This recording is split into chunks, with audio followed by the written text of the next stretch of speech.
বা মনে করুন আপনার গরু মাঠে ঘাস খাচ্ছে, বর্ষার সময় হঠাৎ করে বজ্রপাত হয়ে আপনার গরু মারা গেল, বজ্রপাত কোন একটা গর্তে পড়ে গরু মারা গেল, ইলেকট্রিকের শকে মারা গেল, আগুন লেগে পোল্ট্রি ফার্ম জ্বলে গেল, ডাকাই ফার্ম জ্বলে গেল, কোনো গরু ছাগল মারা গেল, অর্থাৎ যেগুলি আনন্যাচারাল ডেথ হচ্ছে, অ্যাক্সিডেন্টাল ডেথ, আগুন লেগে হোক, বিদ্যুৎ স্পৃষ্ট হয়ে হোক, তারপর গাড়ির ধাক্কায় হোক, অ্যাক্সিডেন্টাল ডেথ যেগুলি আছে, সেই ক্ষেত্রে আমরা সিদ্ধান্ত নিয়েছি কৃষকদেরকে সাহায্য করার জন্য আমরা compensation for livestock loss in unnatural death আমরা স্কিম এনেছি।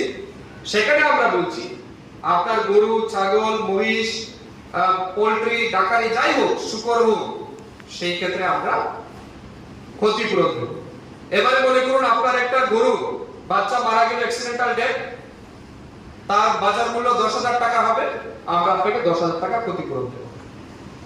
মনে করুন আপনার বড় একটা গরু মারা গেল, অ্যাক্সিডেন্টাল কারেন্টের শর্টকে বা গর্তে পড়ে বা বাস পড়ে বা গাড়ির ধাক্কা, তার বাজার মূল্য হবে 40,000 টাকা, সেই ক্ষেত্রে আমরা 40,000 টাকা দেব।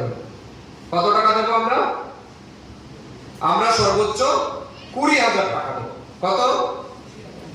সর্বোচ্চ আমরা দেব 20,000 টাকা।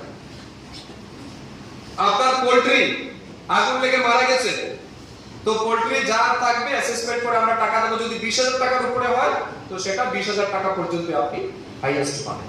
তবে সেই ক্ষেত্রে কন্ডিশন আছে। কন্ডিশন এটাই, যখন অ্যাক্সিডেন্ট হবে সেটার সাথে সাথে আপনাদেরকে আমাদের দপ্তরে খোঁজ করতে হবে, জমা দিতে হবে কাগজ এবং ফটোগ্রাফ সহ। ফটো আপনাদেরকে সাথে দিতে হবে, সেক্ষেত্রে আপনারা